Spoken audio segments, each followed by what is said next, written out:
నకరికల్లులోని స్థానిక కన్యకా పరమేశ్వరి ఆలయం నందు అంగరంగ వైభవంగా ఆర్యవైశ్య సంఘం ఆధ్వర్యంలో గణనాథుని పూజా కార్యక్రమాలు నిర్వహించారు. ఈ కార్యక్రమంలో భాగంగా ఆలయ అర్చకులు మాట్లాడుతూ సంక్లిష్టహార చతుర్థి ప్రతి నెల పౌర్ణమి తర్వాత వచ్చే కృష్ణపక్ష సవితి రోజున సిద్ధి వినాయక స్వామి వారికి విశేష అభిషేకం, పూజాలంకరణ, మంగళహారతి పూజా కార్యక్రమాలు నిర్వహించడం జరిగింది. ఈ కార్యక్రమంలో ఆర్యవైశ్యులు అధిక సంఖ్యలో పాల్గొని అమ్మవారి ఆశీస్సులు, తీర్థ ప్రసాదాలు స్వీకరించారు.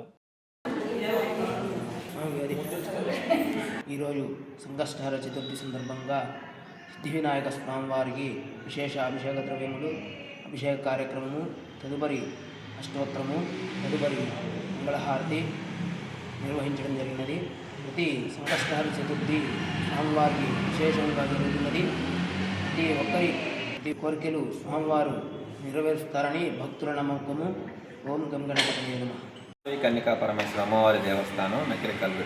మన అమ్మవారి దేవస్థానంలో వేంచేసి ఉన్నటువంటి విఘ్నేశ్వరుడికి ఈ రోజున సంకష్టహర చతుర్థి ప్రత్యేకమైన పౌర్ణమి తర్వాత వచ్చేటటువంటి చవితి రోజున ఈ యొక్క పూజా కార్యక్రమాన్ని నిర్వహిస్తారు. ఈ రోజున విఘ్నేశ్వరునికి అభిషేకం చేసి అర్చన కార్యక్రమం చేస్తారు. ఈ రోజున ఎంతో పవిత్ర దినం.